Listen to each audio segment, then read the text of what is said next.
you hear all of these things and it gives you a pulse of life.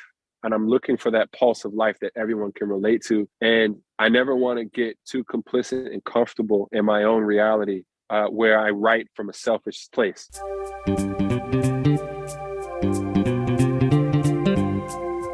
Hello and welcome to the Innovative Mindset Podcast. I'm your host, Isolde Trachtenberg. On the show, I interview peak performing innovators in the creative, social impact, and earth conservation spaces who are working to change the world. This episode is brought to you by Brain FM. Brain FM combines the best of music and neuroscience to help you relax, focus, meditate, and even sleep. I love it and have been using it to write, create, and do some of my deepest work. Because you're a listener of the show, you can get a free trial. Head over to brain.fm/innovative mindset to check it out. If you decide to subscribe, you can get 20% off with the coupon code Innovative Mindset, all one word. And now, let's get to the show.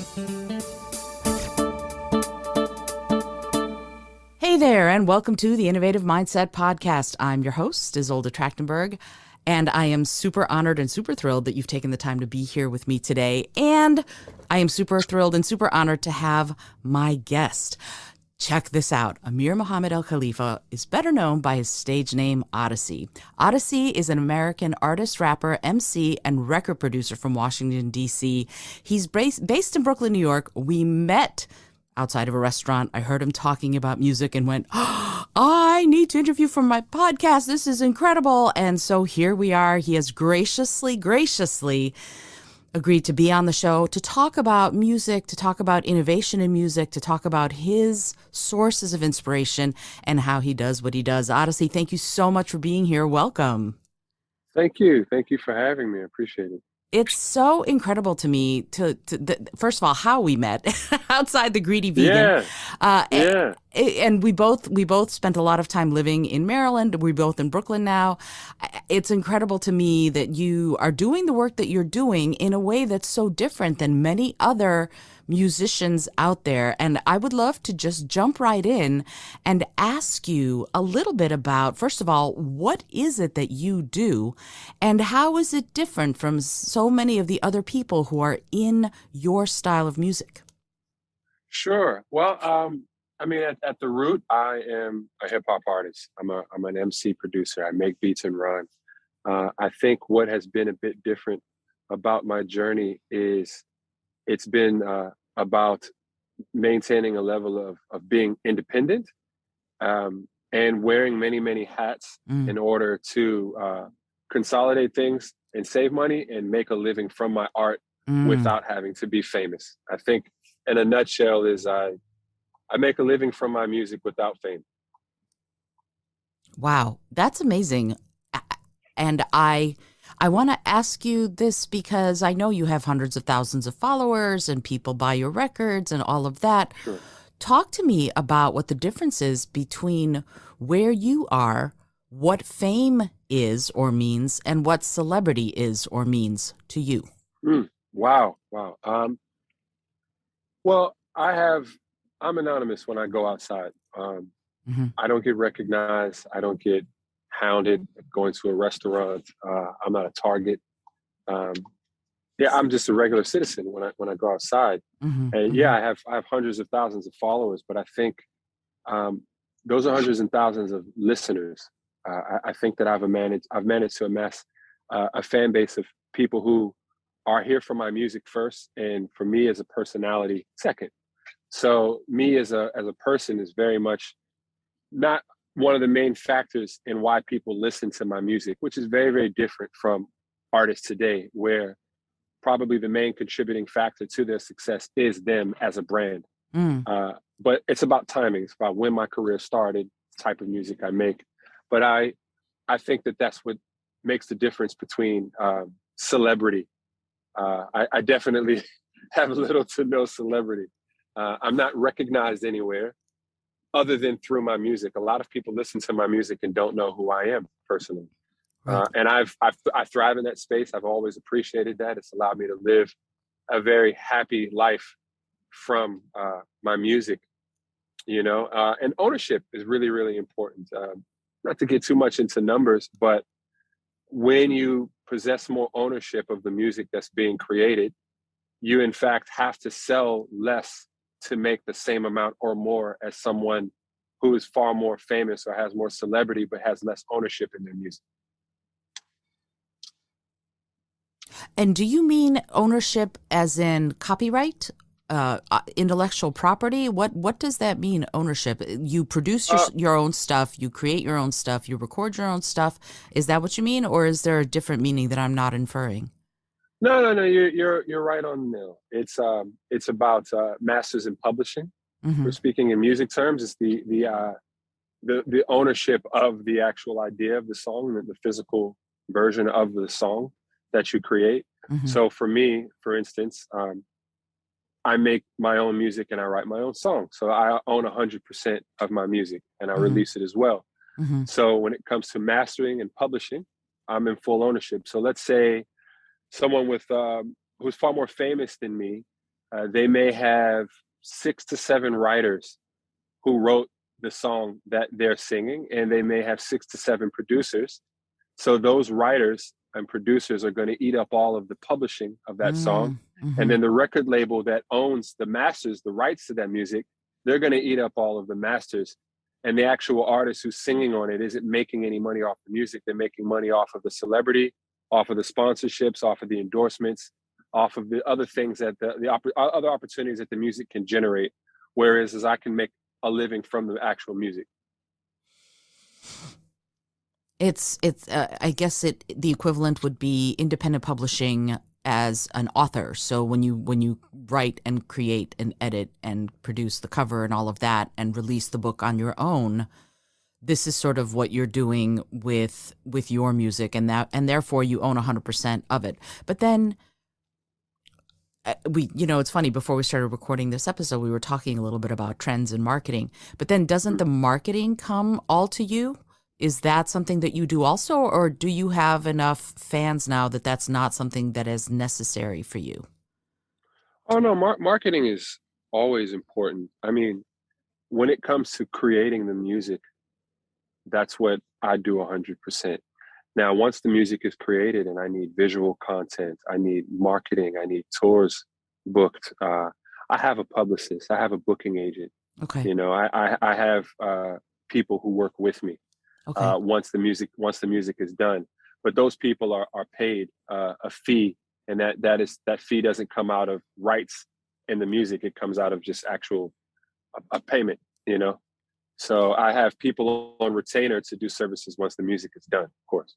I see. Okay, so it's a little bit different than what I was thinking it was, and it makes a lot of sense, because that way you get to play to your strengths and Sure. let other people play to theirs. So that this actually brings up the question: what do you think your strengths are when it comes to writing and producing the music that you do? I would say being objective. That's been my biggest gift, I think, in my career. It's not a natural talent, or I don't have some genius ability to connect with people through melody or anything like that. I wish I did, but I think being objective, listening to my music as if I didn't make it, understanding that it's not good just because I made it, and listening to it through the perspective of another person. Over the years, in my 20 plus years of making music, that's the thing that I've worked at the most, is this particular song that I love. How is it going to do in festivals? How is it going to do in headphones? How is it going to do in a club? How is it going to do as background music? How is it going to function in people's everyday lives? What kind of people are going to hear themselves in this particular song? Great. Learn those things, understand those things, give those notes to my publicist, to my manager, to everyone, and they do the work from the marketing. But having a high level of objectivity and stepping outside of my creations, and not being precious with my art, I think is one of my strongest suits. I'm not precious with it at all. I'm very much what I call catch and release. I catch the inspiration and I release it immediately in the form of music. I love that. And I love that you said you're not precious with it. There's an Yeah, old yeah, yeah. there's an old saying, kill your darlings. I think it was Dorothy Parker who said it, that sometimes you have to go through and be pretty ruthless with what you've done because you need to be objective, because just because you love it doesn't mean other people will. And Oh, yet, that's a big problem. Yeah. yeah. So what, when you do that, when you go through and you edit what you've done, or does it come out fully formed, or do you have to go through and kill some of those darlings? I think I'm at a place in my career now where I'm running off of formulas. Okay. That might be cringy to many artists, but for me, I find a level of comfort in knowing that I'm somewhat on autopilot when it comes to music. I know what I want to hear in my music. Hmm. I know what my fans want to hear. I know how to attract newer fans with every release. I'm comfortable within that space. And I figured out my space in the musical sphere. I understand who and what I am. I know that people come to me to hear hip hop that's very organic with live instrumentation with a higher level of musicality than most hip hop records would give.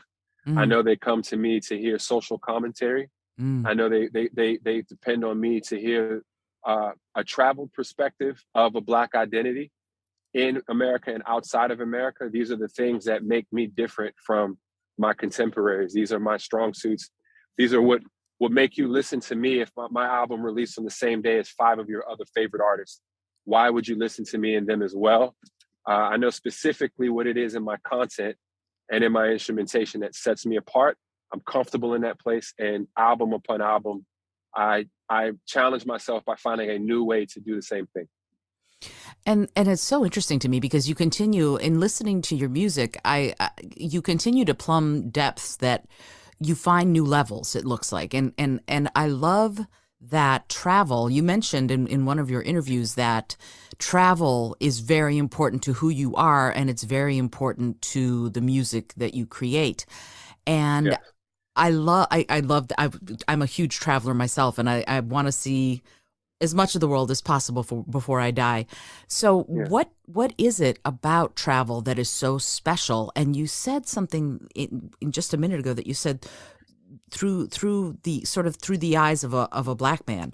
I would love it if you would tell me what those strands are. What is it that makes travel so special to you, and what is the story you're trying to tell in Sorry. That's Sorry okay. about that. No. I don't you worry. This podcast.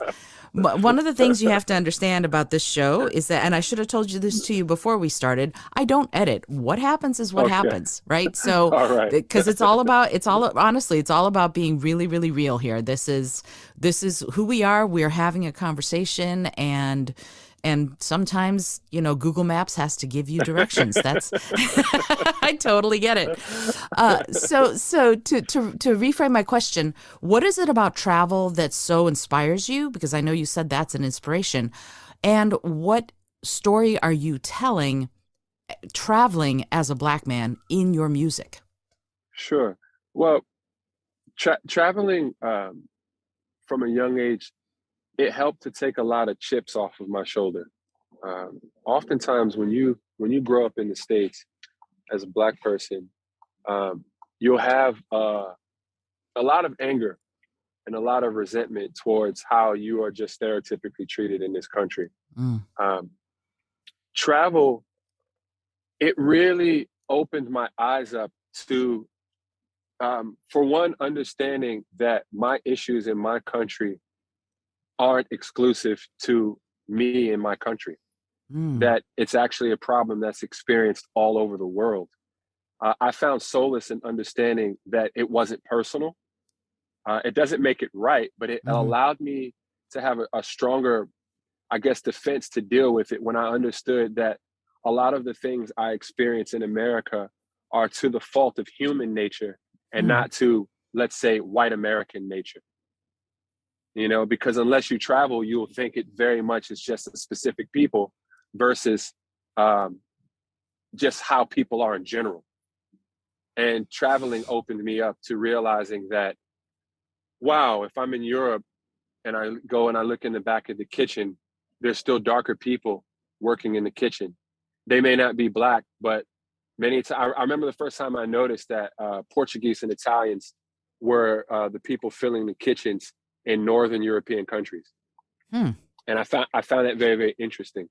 That even within a spectrum of whiteness, darker white people were doing the lesser desired jobs, you know, and it made me ask questions. Well, why is that? Well, I think we have something in common where when you come from warmer climates that focus on agriculture, you're set up for a disadvantage after the age of industrialization, where countries that were based on industry and factories begin to rule the world. So anyone who comes from an agriculturally based warmer climate is at somewhat of a disadvantage and will find themselves looking for work or newer opportunities in the Northern Hemisphere. And that wasn't just because I was Black, you know, because my dad didn't come from Sudan to America just because he was Black. He came for a myriad of reasons that weren't exclusive to just Black people. That was eye-opening for me to see that. It was eye-opening for me to see that so many things that I thought were personal in the history of Black people in America, although they were horrific, weren't as personal as I was raised to believe. And it gave me a level of confidence. You know, I was dating an English girl for some time in years ago. And I remember being uncomfortable in a restaurant that she took me to because we were the only Black people in the restaurant. And she was asking me, like, what's wrong? I was like, maybe we should go somewhere else. Like, why? Like, I don't think they want us here. And I'm straight out of DC at this point where I'm dating her. So I never really had experiences of, you know, doing that. And she's like, what are you talking about? I was like, well, we're the only Black people. She's like, what does that mean? I was like, well, where I come from, the record would stop when I walk in and they might not want us in here. And we might get bad service, etc. She's like, you got to cut all of that out. Even if that's the case, you got to cut all of that out and stop thinking that people think of themselves as better than you just because they're a different color. And she gave me a level of confidence in that conversation. She introduced to me, it's a trashy word, but she introduced me to the word plebs. You familiar with the word plebs? Plebs as in plebeians? Yeah. Yes. Yeah. And I had never heard that word until that time. And she's like, besides, these people are plebs. She's like, you know more than the majority of the people in this room. I was like, what's a pleb? She's like, it's a common person. You know, she's like, here in England, we care more about class than we do about race. I don't know if that's true, but that's what she told me. But it gave me, it profoundly changed me. When I came home, I had a new level of confidence in America from understanding that a lot of the roots of my inequality weren't because I was Black, it's because of capitalism, to kind of sum it up. Fascinating. Wow, I have so many questions. Wow. Okay. So if it is capitalism that is at the root, what does that mean? And I don't know how many countries you've experienced who aren't capitalist countries. Have you seen things be different in non-capitalist countries that you've visited? Well, there's no country that's not capitalist anymore, in my opinion, but there are countries that share a social and ethnic identity that is older than the introduction of capitalism. And that can be used to ground them and protect them from the worst of capitalism. But in America, especially being Black American, we were born into capitalism, you know, and that's what makes us really, really unique in America. Is my mom's African American, my father is African, and my father comes from a community-based, a culturalist, a collectivist culture, you know, where the village takes care of one another. And when they come to the States, they're able to exploit those opportunities from the outside in. Now, my mother is born and raised in this country and somewhat feels entitled to things because her ancestors helped build it, which sets Black people at a disadvantage in this country because Black Americans are owed things for being the builders of this country. But this country will never acknowledge that. So if you live here assuming that you're owed something because you helped build it, you're at a disadvantage when you're next to a person who comes here full willingly knowing that they're owed nothing. And that's the difference that I saw in my parents. that if my father faced racism or adversity in his country, it was to be expected because he was a foreigner in this land and he was owed nothing. Whereas my mother felt as though she wasn't a foreigner in this land and that she was owed something because her ancestors helped build it. Where the people who rule and make the decisions feel as though either one of my parents are owed nothing. And that's what helped me when I came back to America, is when I realized that even though I'm African American, I'm owed nothing in this country, and I have to take it. And you see it. I remember when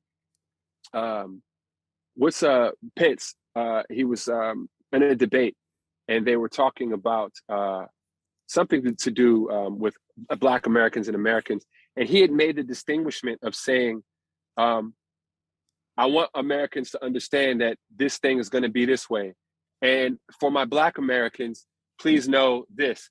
And I can't remember what the exact quote was, but he specifically spoke to Americans, and then he spoke to Black Americans.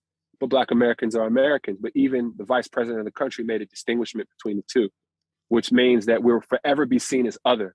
Mm-hmm. Foreigners who come to this country, we know that we're other. And that's the perspective I gained when I traveled, is I came back and I accepted that everywhere in the world I'm considered other.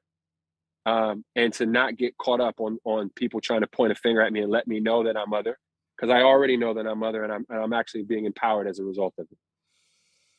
What a beautiful psychology. I love that you articulated it so well, because my next question was going to be how you reconciled those messages inside yourself. And then the question after that, if you want two questions all at once, is how do you fuel that into your music?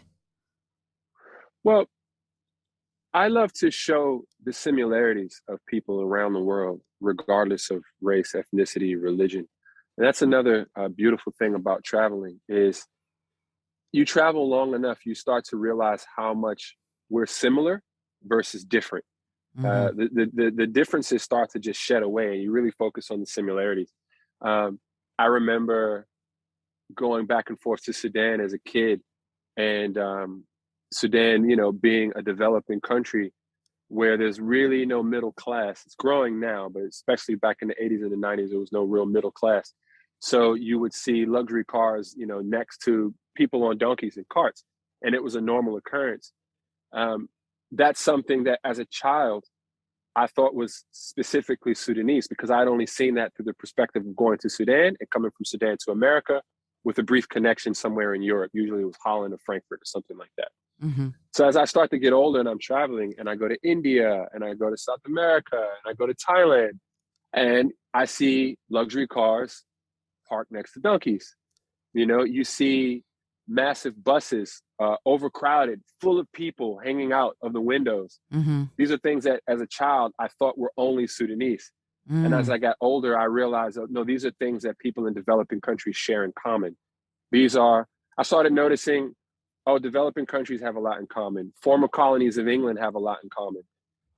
I love talking to my friends from Hong Kong, from Jamaica, from Trinidad, from Nigeria, because as a Sudanese person, we're all former colonies of England.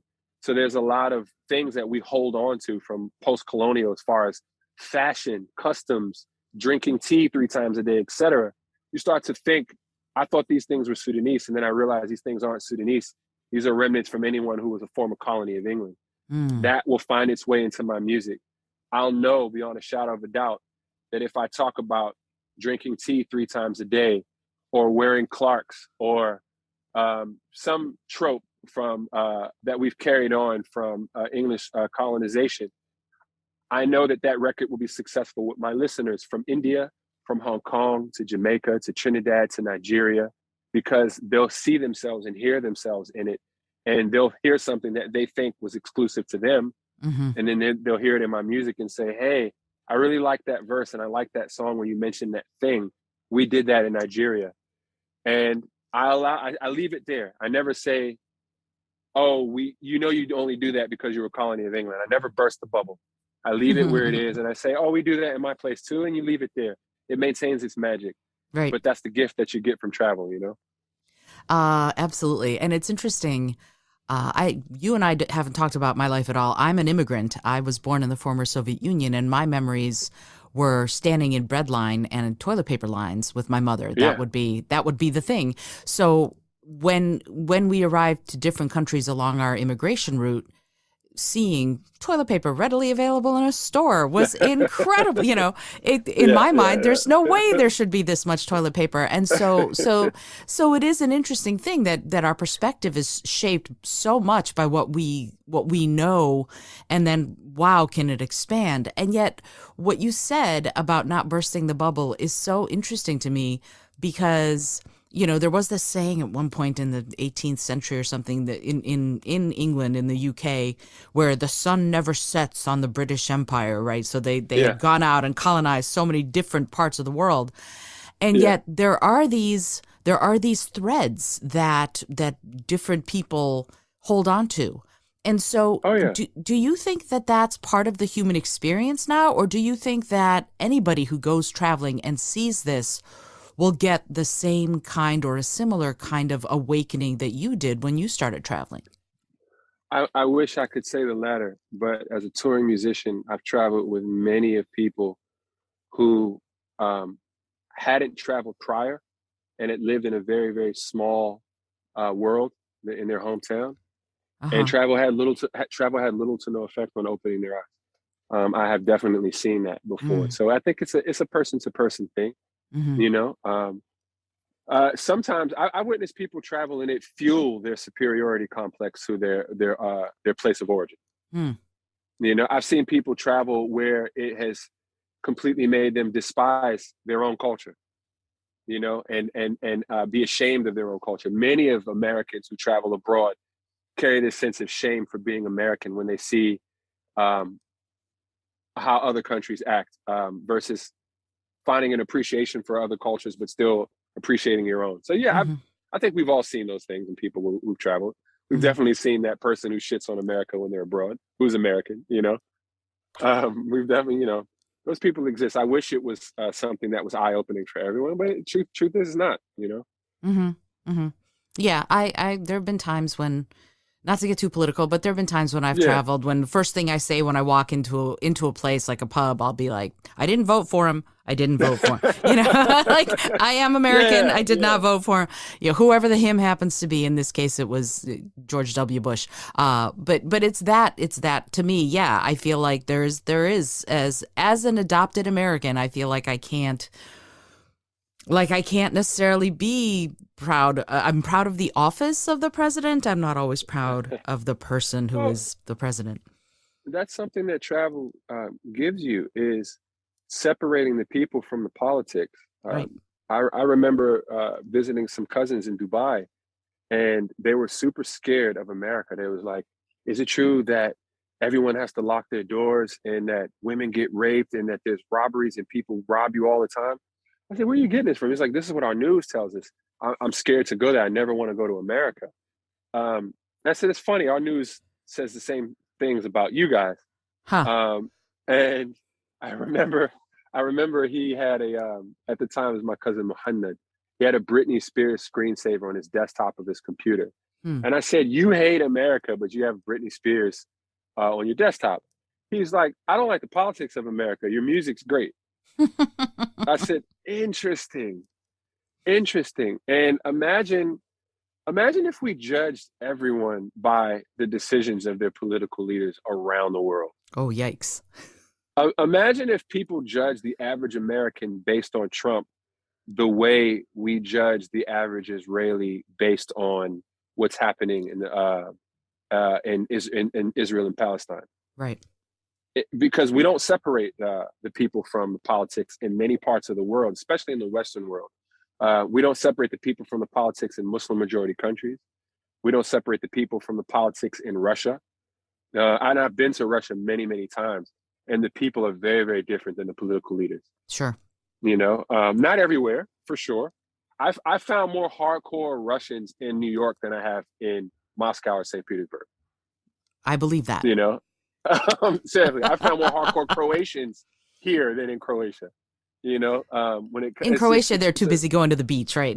Right. Here, they're like, oh my God, bleeding mother country, but over there, they're pretty chill. So I would be terrified if people judged me based off of the political decisions of my country. Right. And I know not to do that when I travel now, you know. Um, Sudan had we had a dictator for over 36 years.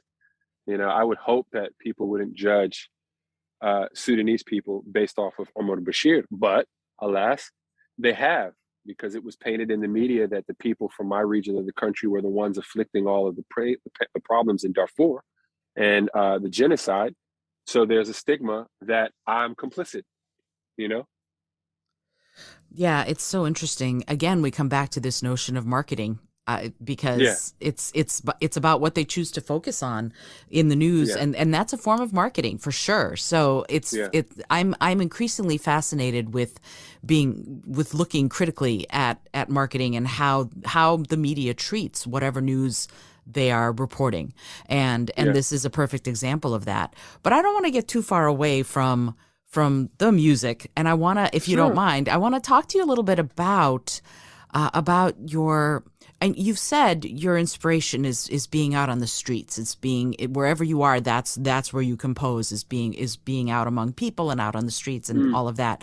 I would love to know what about that inspires you, and what is your writing composing process? sure. Well, normally I compose music first. I write the music first, and then I'll compile a series of instrumentals and put them in an order and arrange an album. And then I'll start to write that album from track one to the last track. Wow. When it's time for me to start writing, I I initially started going outdoors to write because I was too distracted in the studio because I was wearing too many hats. Whenever I was Hmm. in the studio, I was compelled to make more music and produce more beats. Right. So I needed to get out of the studio so I wouldn't have my production table staring at me wanting to make music because I think I like making music more than writing. Um, Ah, okay. so I started going outside to not have the opportunity to make music and just take that hat off and just wear the hat of a writer. Now, once I was outside, it's just golden. The sound bites, the parents, pulling their children along to hurry up across the street, an altercation between two people over a parking space. You're sitting in a cafe and you hear someone complaining about a boyfriend or a girlfriend not communicating. And am I calling too much or too little? You hear people in the line when you're going to the bank worried about pensions or social security or if their check's going to clear, or you hear all of these things and it gives you a pulse of life. and Mm. I and I and, I, and I'm looking for that pulse of life that everyone can relate to. And I never want to get too complicit and comfortable in my own reality, where I write from a selfish place, and I make my music at home. My studio is down the street from my house. There could very well be a scenario where I have no interaction with the outside world. And COVID really taught me that Hmm. um, that's a very dangerous place for me to be. And I find that many, many artists, the more famous they get, where they lose the ability to go outside, that is when they start to prey upon other artists who actually still are actively participating in the world for their own inspiration. Mm. I don't know how much you know about that. I don't know how it is in the book world or anywhere else, but in the music world, I think this the corporate structure kind of works this way in any example. Hmm. When you start to get really, really high up the pyramid, uh, you no longer are responsible for creating the ideas that made you successful. You now make a living off of hiring people who are going to continue making ideas under you, Mm. and so on and so forth, where eventually that person rises and then they make a living off of people who make ideas underneath them. The music industry definitely works like that, Hmm. where the higher up you go, where that person has a really, really busy schedule, so they have absolutely no time to be inspired, they're buying inspiration in the form of other artists who write for them and produce for them. Mm. That's a very, very big fear for me, and it's a place that I never wanted to be in because I think that's the part of my process I enjoy the most. So I never want to get too comfortable in my house, in my studio, in my car, being picked up and dropped off and going into a venue and doing a show and then being carted back to a hotel and never really touching the places that I'm going to because I'm just shuttled to and fro until I'm right back to my home. That's a very scary thing for me to not actually have a pulse and a grasp on the world around me. So I definitely use that to fuel my music. I want to know what people are talking about. I want to know what people care about. I want to know how much, no matter how much we advance as a society, what things still stay the same. What's the common denominator? What's the thread that keeps us all together? You know, and I use walking around to do that. I'm taking all of this in. Hold on. Yeah, no worries.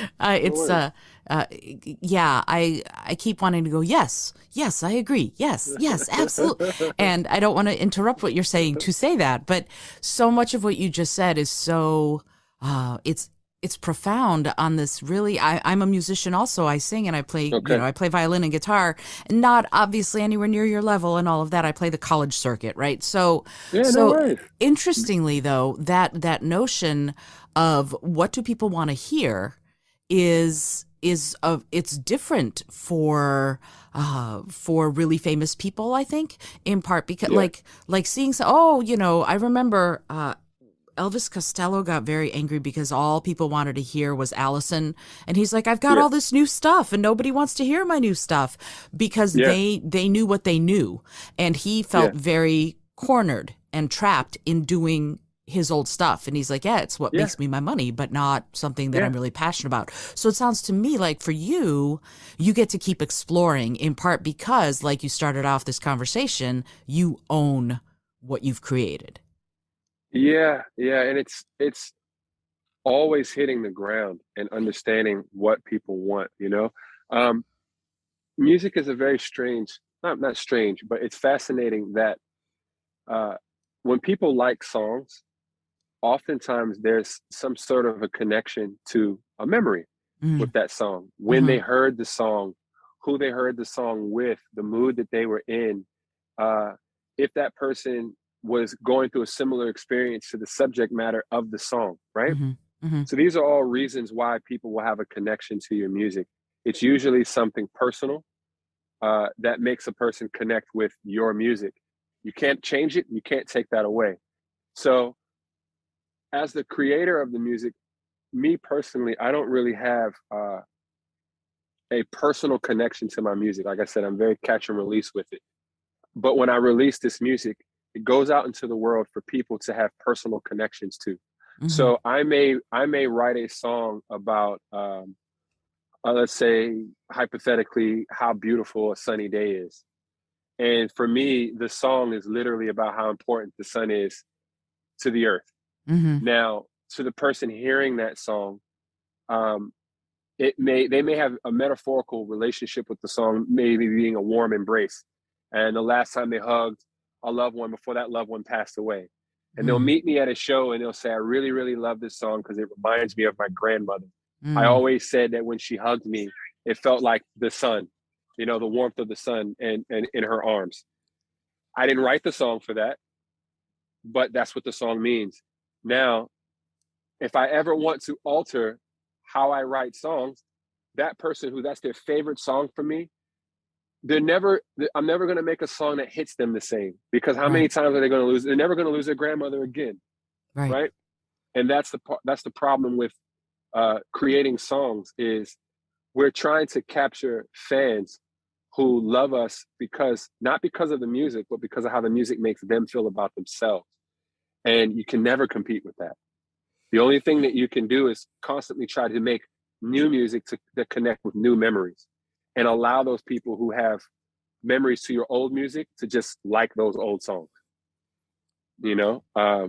but to do that, you'll never actually achieve fame, because if you manage to capture the hearts and minds of millions of people within the instance of a song, the odds of you doing that again and again are very, very hard. You get your Stevie Wonders, your Michael Jacksons, et cetera. But for your average person, it's going to really be a really, really hard thing to do. So for me, I find it better to connect with people emotionally with a couple of thousand people with this song on this album, and then a couple of thousand people on the next album, et cetera, And each of those people, when I come to do a show in their towns, they'll sell out the venue, but they'll all be there for very specific songs for specific reasons. They won't be there collectively. And many people come to my shows alone. Many fans of me don't know another fan of me, to make it make sense. Wow. Yeah, like an Oddisee fan like doesn't know another Oddisee fan. Fascinating. I that was not something I'd ever thought of. I would imagine there would be people who'd be like, "Oh, Oddisee's dropped another track. Let's listen." So they do, but they don't do it together. I love it. No one's doing it together. Yeah, that's so interesting. It's funny because what you said is the fans that come to see you are coming it's almost like a relationship. You and the fan have a relationship that the line of which, this connecting point, is the song that speaks to that fan, whichever song that. So when you're working on a song, you said earlier that you're looking to see what the people will like. How do you know? What tells you what your fans, your current fans might like, or your new fans might like as you're working on an album? Sure. How digestible and comprehensible the lyrics are. How general the lyrics are, and understanding that what most of us think of as personal experiences are usually shared by millions of other people.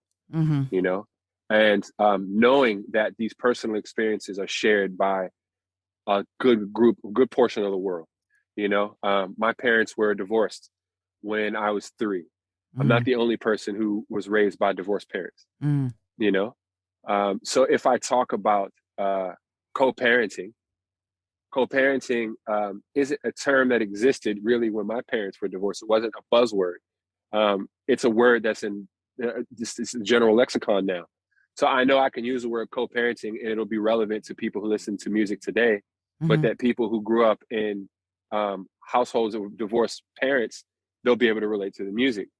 I think it's pretty simple, just understanding that very few things are personal, and kind of putting a magnifying glass on personal experiences and finding out what parts of those experiences can other people relate to. Like in Sudan, the electricity cuts out often during the day for the power grid can't handle the temperature or the wattage. So the government will cut the power grid routinely. Now, I can choose to talk about the power being cut from the perspective of just solely being Sudanese. I can name a town, a street, a neighborhood that it was cut, a store that I wanted to go to that I couldn't because there was no electricity. Or I could, in general, talk about the idea of being dependent on something that is no longer there for me to use, and I have to make the best of it. This is creative writing 101, right? For sure. And now I have a subject in a song that other people can relate to. And in a song of 16 bars of 2 to 3 verses, within that verse, a few sentences can be dedicated to making something personal that if you know me or you know my culture, you'll know. And then some sentences can be dedicated to it being general. And then a few sentences can be dedicated to talking about it more as an idea instead of an experience. And then that way you make sure you cover all the bases.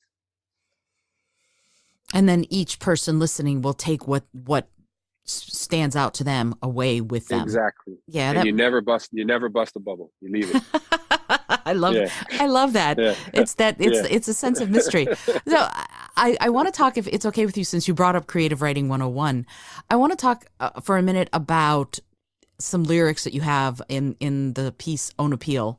And sure. I was listening, and then I went through and I found the lyrics and I went, oh, you've got rhyme scheme in there that goes lines and lines later. How do you do that? And Thank you for noticing that. Yeah. oh, it's I'm a word nerd, so Yeah. and the lines, it's sort of, if you don't mind me reading them to you, I've got a hunger for knowledge and I miss no meals, staying high off life and I miss no pills, and then you move on.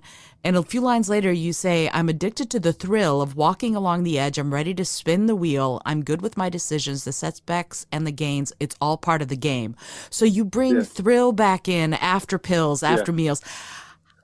What, how, I mean, you're Well, an let me, amazing poet, but, thank you. how? Thank you. Let me start off by saying, I think that hip hop lyricism is one of the greatest forms of American writing and literature that doesn't get the credit for it.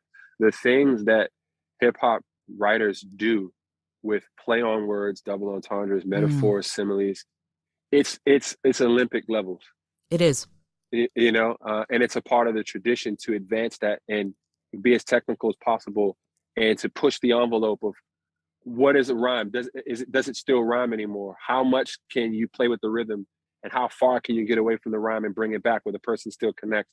That's Mm-hmm. what you noticed in my writing. Mm-hmm. One of my favorite writers, MCs, his name is Philadelphia Freeway.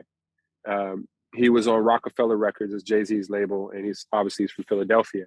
Mm-hmm. He was one of the first rappers that I noticed would throw a rhyme out there and come back to it in 4 to 6 bars, Wow. and it blew me away. And I incorporated that into my rhyme style because I was such a fan of him. He was one of the first persons I heard do that, because hip hop MCing is really advanced since the 80s, where you had single rhymes at the end of a bar. And then Eric B and Rakim, Eric B came out and Nas came, and then you had multiple syllable rhymes within a bar. And then the 90s came, and then that was just taken to a whole new level where pretty much every word of the bar rhymes. And the early 2000s, we saw a more minimalist approach where that was kind of stripped back, where it was more about the feeling of the rhymes versus the technicality of the rhymes. And now we're kind of living in a state of hip hop where it's fused together, where not only does your rhyme have to have somewhat of a chantable melodic melody, but it also has to be packed with word complexity and rhythmic like dexterity. So we're kind of in a sweet spot now. I love where rap is now, where you kind of have to do both. And that's something that I really look for in my rhyme schemes. I'm really impressed and appreciative that you noticed that, because in the hip hop world, oftentimes the only thing that gets an MC accredited as being a good MC is similes and metaphors. That's like the biggest thing is if you can have a crazy simile or metaphor, what we call them punchlines. If your flow is packed with punchlines, people will say you're like the greatest rapper ever. Now, if you play with rhyme scheme, the average listener, I guess, doesn't have enough of a comprehension to appreciate that as being something that would make a good rapper a good rapper. So I appreciate you noticing that. Thank you. Oh, no, it was pretty, it popped out. I'm listening and I'm going, wait a minute. And then I went through and listened to just a bunch of your songs and was going, and here, and here, and here, and here, and here, but also one of the things that you do that I really enjoyed listening to was that the cadence with which you perform is very, it's interesting because it has both a specificity and a flow, and I'm wondering, is that something that you practice? Does that come out of the rhyme? How do you perform that aspect of what you're doing, the cadence? Well, from being a composer and making beats, I like to have my flow play with the rhythm of the music, and I'm a very big fan of polyrhythms. I can tell. Thank you. The music of my father's culture, Sudanese music, that tends to be 5/4 and 3/4, and very polyrhythmic as far as where the 1 and the 2 are. And Black American music, something that African music was kind of Europeanized, where we'll have a 4/4 measures to be like the typical measure of the music. But jazz really kind of got back to those African roots of having 3/4s, 4/4s, 5/6s all together. And that's something that I really, really love in Black music.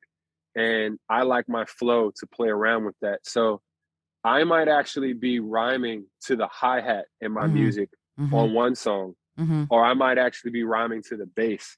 I'll choose specific sounds or instruments within the music to match my cadence with. Ah, okay. I love jazz, and I adore what you just said, in part because you can play wherever you go, just come back to the one. And here with the polyrhythmic way that you're doing it, you can play with it. Now, do you do that per song, or do you sometimes follow the hi-hat and then switch to following the bass depending? Or is that too jarring for your listeners if you're going to do that? I try to switch my flow 2 to 3 times in a song. Okay. Which is, I said I try, because sometimes I just don't, and I'll stick with the same flow all the way through. And I always consider that one of the laziest things that I do in my music. But it's because keeping the fan, the listener, interested. If you switch your flow, a hip hop verse is typically 16 bars. So it's ideal to have some sort of a chord change or music change at the 8th bar, the middle of your verse. And when that change happens, it's customary to also switch your flow's cadence until the chorus comes at the end of another 8 bars. This helps with keeping the fan or the listener interested in the music, and it also helps with adding drama to the live show. You know, you don't want to just stay the same way all the way through. So it's something that I'm conscious of, because the live show is really a big part of my career. So I need the music, I need my flow to change, I need the music to change to add emotion and bring more character to my music. So that, you know, it has to be intro, climax, peaks, valleys, all those things got to exist in the form of melody to tell a story, to keep the listener interested. Sure, and it sounds like it's a multi-layered approach as well. Yeah. Fascinating. This is so cool. I honestly, I could keep you here for the next 6 hours delving into how you write and what you do, but I know you have a day to get back to. So No worries. Oh, I so appreciate it. This is I'm also a music nerd. So as a music nerd, I'm going, oh, I love talking about this. Someday maybe you'll be willing to come back and delve deeper.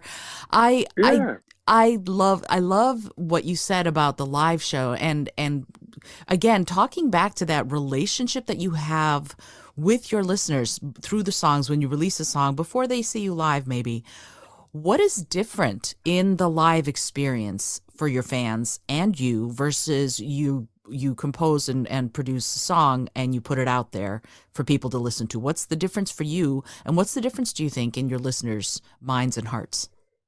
Well, live instruments just in general, and being in a space where live instruments are in front of you, you feel music and you hear it in the live space versus just hearing it. And that's a relationship that's just very, very different.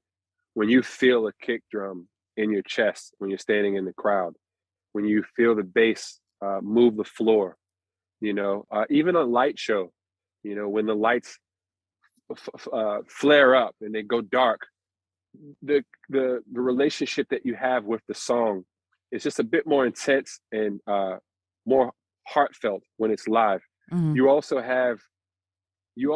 are forced to confront the perspective of the creator of the music. You can't hide from it anymore. You've had your own relationship with this song for all of this time.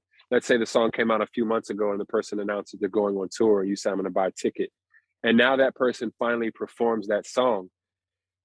There's music that goes with it. There's a light show that goes with it. There may be commentary before or after the song. There may be, I like to do a lot of variation in my live show from the music, where we'll do different renditions of songs.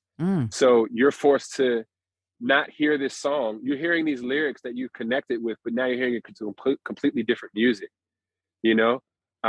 So it kind of forces you to listen to the music in a different perspective than your own when you're in a live show. Mm-hmm. And even for me, there's songs where I think this is the song that's going to have people in their feelings when I look out in the crowd. It's not. It's another song.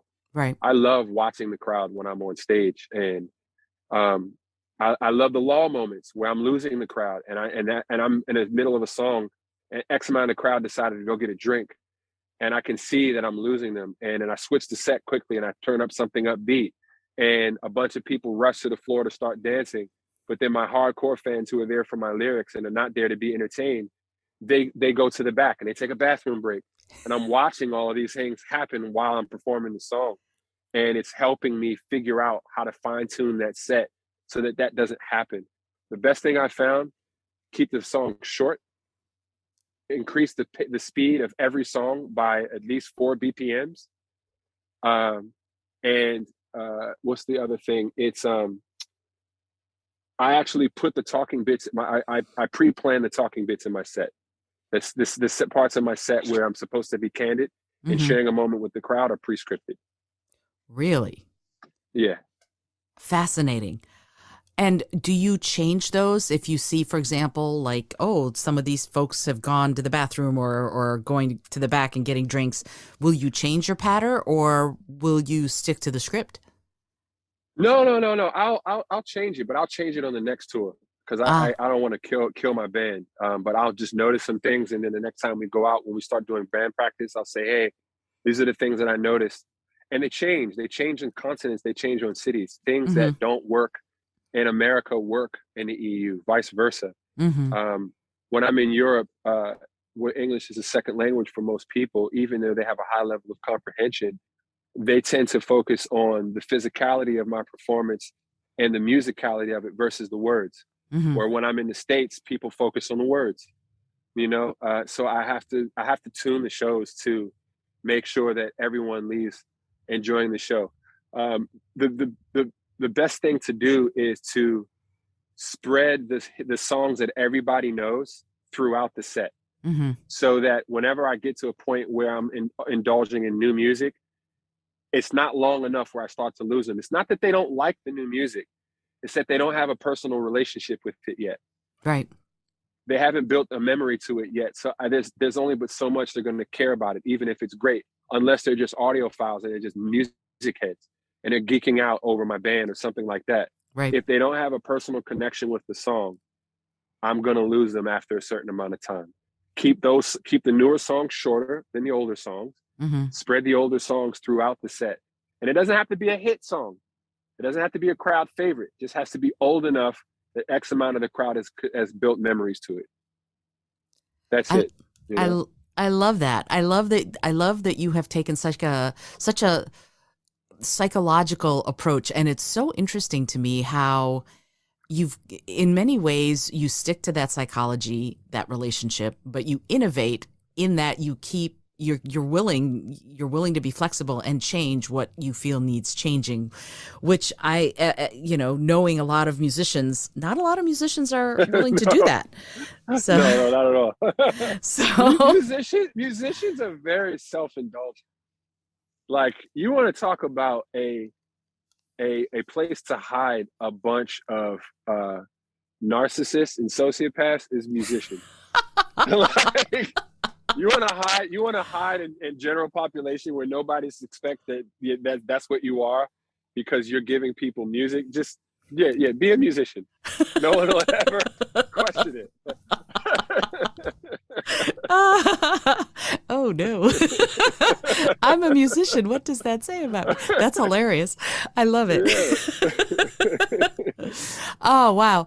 Oh yeah. Again, I know you have a day to get back to, but I have like a huge list of questions. Maybe will you be willing to come back someday and talk more? Yeah, sure. Oh, that's phenomenal. No worries. I would love to have you back. All right. I'm so grateful. I'm so grateful that you took the time. And I'm so grateful that we started chatting at Greedy Vegan all those months ago. That's what more people need to do, spark up a conversation and learn something new. Absolutely. Whenever I travel, I pick up new friends everywhere, because I I will start out. I'm a chatter. I'll start chatting with whoever's there and see what I can see and learn what I can learn. Yeah. And, Why not? it's really interesting. I'm going to tell you a quick story. A few years ago, my husband and I went on a cruise, Mm-hmm. and this is before the Obama administration. And Okay. it was down in, or actually it was before President Obama relaxed the relationship with Cuba, and we were passing Cuba, and I went out to see Cuba, and there was this couple there, and they were standing and looking at Cuba, and they were both weeping, and of course I asked them what was going on, and she said, we're Cuban and we left right when Castro came to power, so I haven't seen my home country. I haven't been there for 50 years. And we became friendly, and I've been to Cuba since then, but I recently got an email from her that they finally got to Cuba in 2016. And that was 2015. That was so amazing that they were able to do that, because it would have been impossible, and they hadn't. And so that kind of chatting, it informs everybody's lives. If we get to know each other, we can learn such incredible things about all of the people we share the planet with. So your point is well taken. All righty. I have just one last question, and it's a silly question, but I find that it yields some profound answers. And I have a feeling I know what your answer will be, but here's the question. All right. If you had an airplane that could skywrite anything for the whole world to see, what would you say?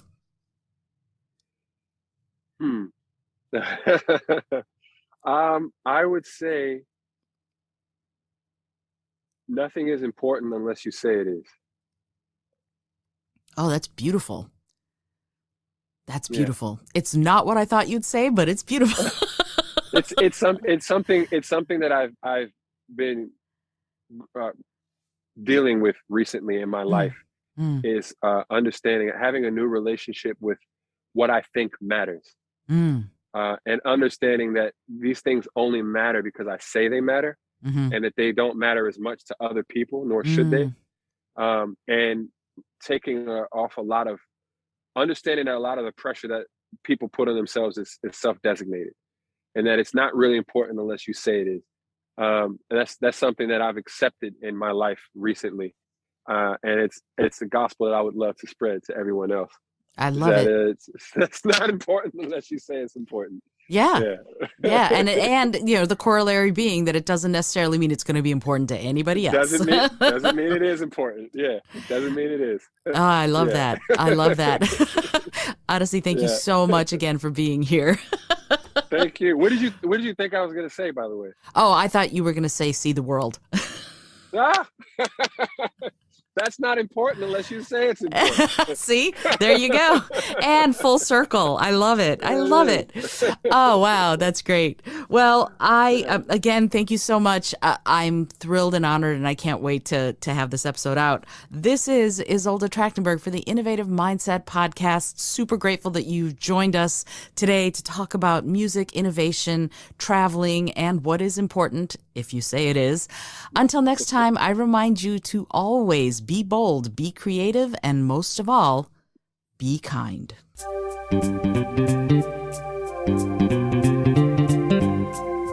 Thank you so much for joining me today. I really appreciate you being here.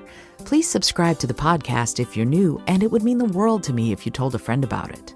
Today's episode was produced by Isolde Trachtenberg and is copyright 2021. As always, please remember this is for educational and entertainment purposes only. Past performance does not guarantee future results, although we can always hope. Until next time, remember to be bold, be creative, and most of all, be kind.